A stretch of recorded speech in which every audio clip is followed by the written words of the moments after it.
Mexico has approved a controversial bill which opens up state-controlled oil deposits to foreign investors. This for the first time in 75 years. The law will ultimately allow foreign companies to explore for oil and extract it alongside the state-owned giant Pemex and actually end up pocketing an awful lot of the profits. And the country has known reserves of more than 10 billion barrels, making it the third biggest oil producer in Latin America. But 30 billion more are believed to lie under the Gulf of Mexico, which the government cannot afford to develop. So global energy giants are queuing up to offer the technology needed to get at the reserves. But the country's opposition says the president is simply capitulating in the face of American pressure.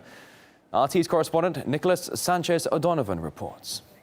Although we have to say it was one of the most chaotic moments ever seen in the history of Mexican politics. Outside the barricaded building, hundreds of protesters rallied against the reform, and inside the picture wasn't really so much different. Now the PRD and the Morena movement, both left-wing movements, have called for a massive rally on Sunday. Regarding the content of the reform, well, it basically means that the government is now allowed to give private companies contracts and licenses to explore and drill the oil and gas in Mexico, deals that until now, well, obviously were prohibited under Mexico's constitution. Opponents to the reform say they fear that big corporations, especially from the US, will have complete domination over Mexico's natural resources, and the truth is that it can be a very big deal actually for the US. We can't forget that Mexico remains one of the top 5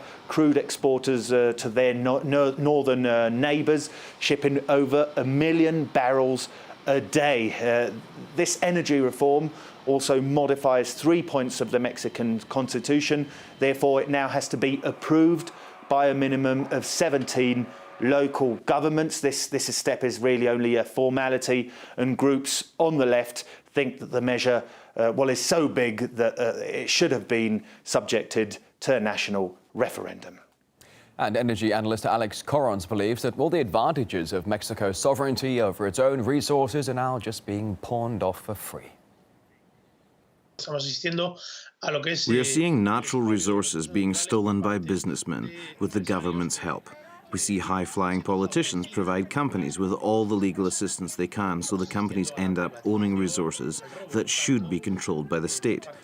Businesses even get control over employees' rights, and it's clear that these rights will then be violated. These proposals are then put before Congress, which passes them, while some of the most unpopular measures get included as reforms at a later date.